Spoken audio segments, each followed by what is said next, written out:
Hi, my name is Natalee Perry, and welcome to Nevada Conservation League Storytime. We are happy to meet with you every week to share fun and educational stories for our kids and families.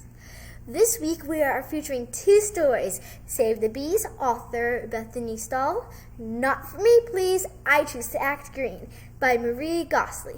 Let's begin. Save the Bees. In the yard outside of the apartment, a small buzz sounded from the center of a flower.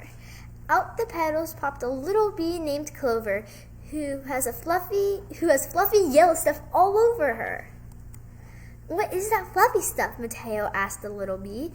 The little bee buzzed. "It's pollen." Cho lived in the apartment above Mateo. They are neighbors.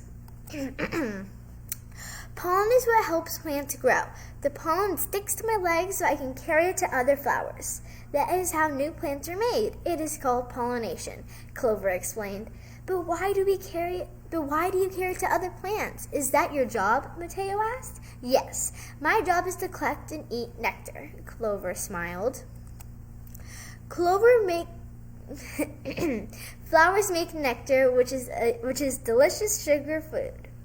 "The bees, like me, keep the nectar in our honey stomach," Clover explained. "Do people have a honey tummy?" Mateo asked.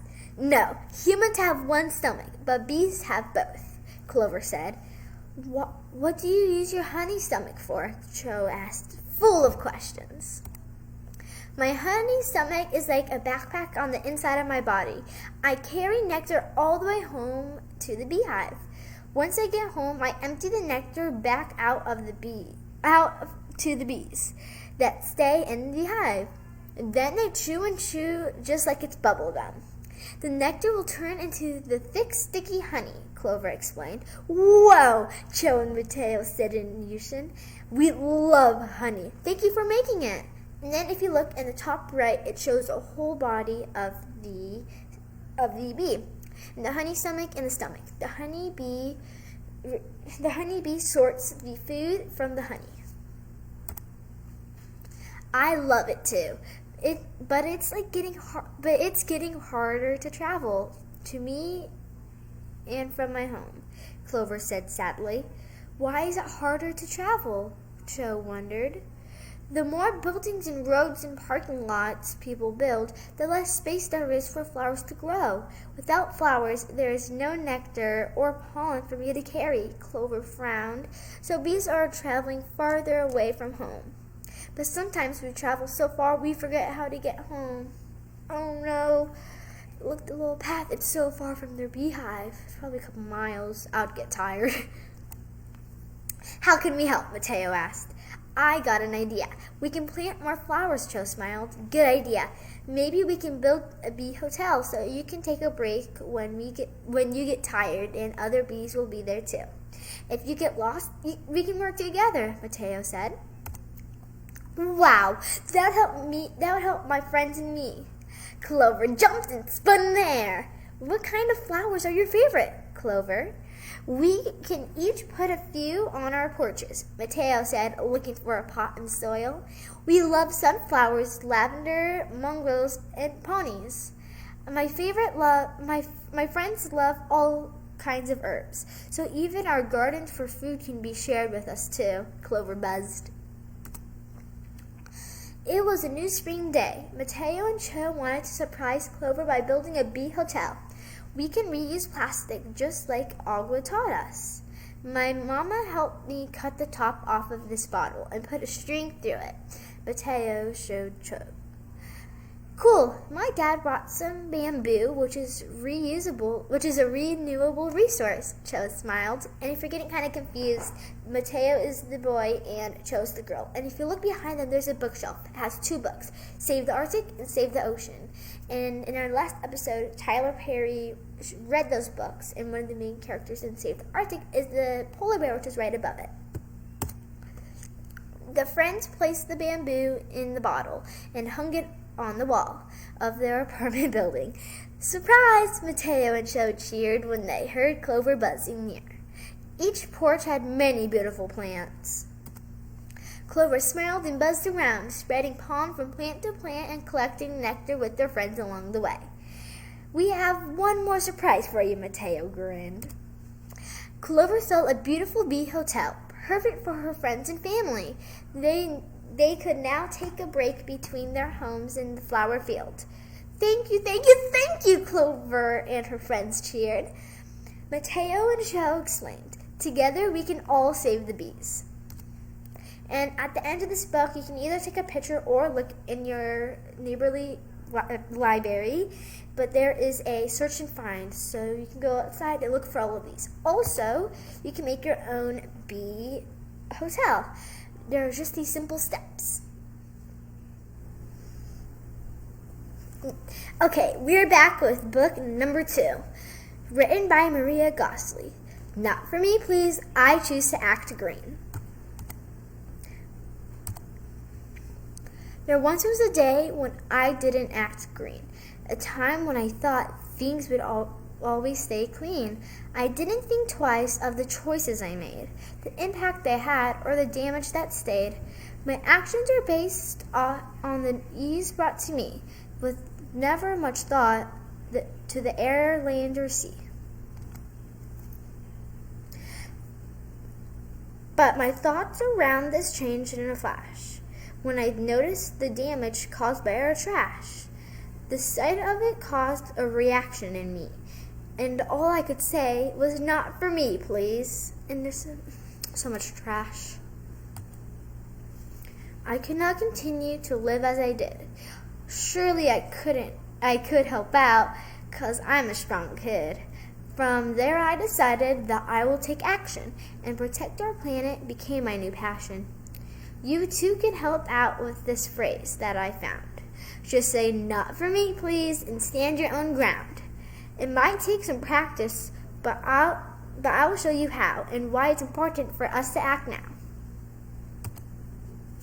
Let's look at a straw that becomes with a shake, and now imagine the trip the straw will soon take. Most often our straws are made out of plastic, and after one use, they're thrown in a basket. From the basket, they head to the dump to the sea, and become something known as marine debris. Our oceans are filled with all sorts of stuff that hurt our sea critters and make their lives tough. Poor turtles and fish mistake trash for their meal. Imagine the pain their tummies must feel.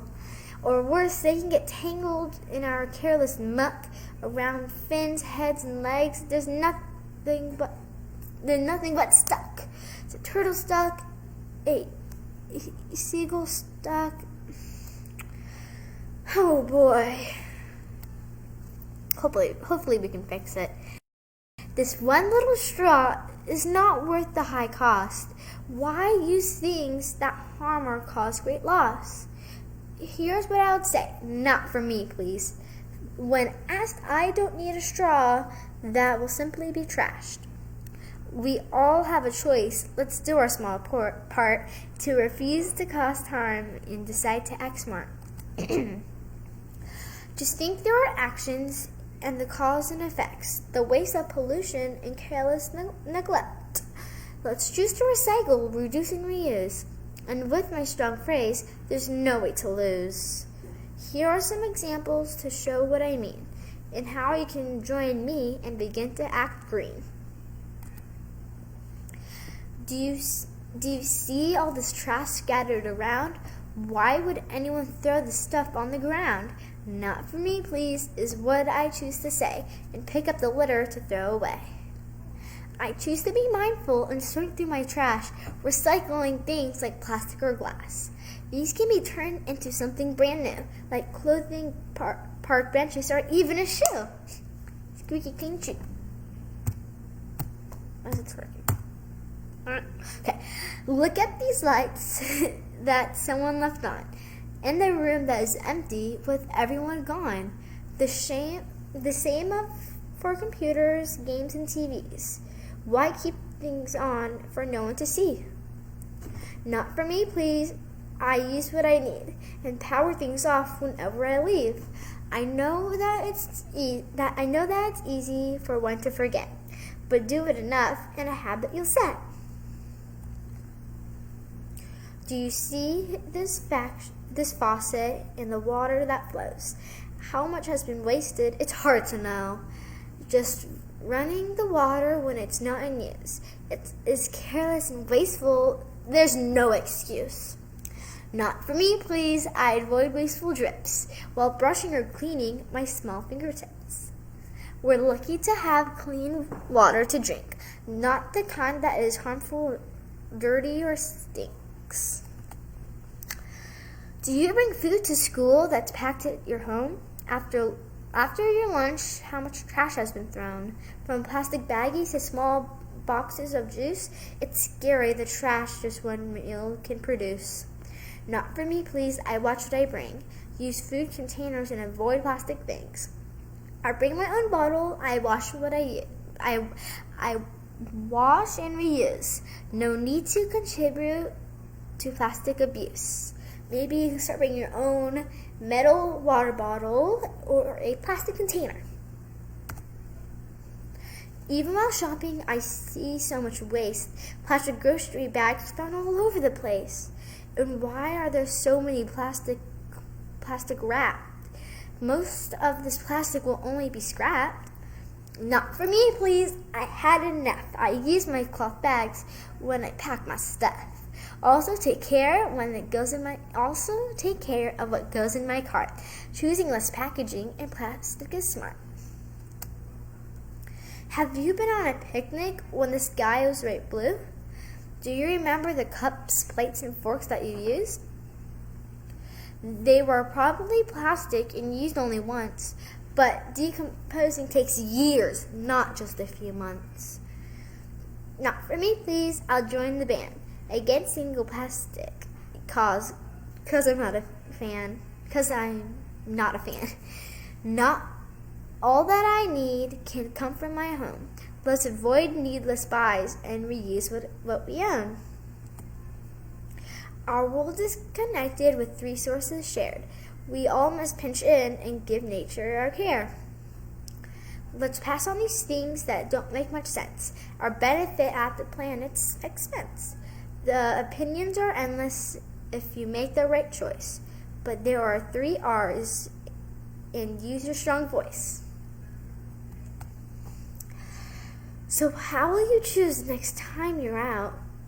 Will you think differently and take a new route?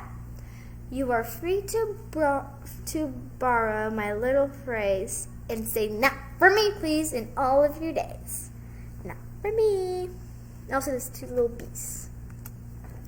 Make sure to be your own superhero. Make sure to be your own green superhero, like how this guy became from a wasteful straw to a green superhero. Thank you for joining us this week's story time with the Nevada Conservation League. Please like and share this video. Also, join us tomorrow for the 3rd episode of the podcast, Saturday, June 11th. And make sure to watch next week's Native Nevada Research Wednesday at 5 o'clock on Facebook. If you or someone wants to do a story time, leave a comment or send us a message to be on our next week's story time.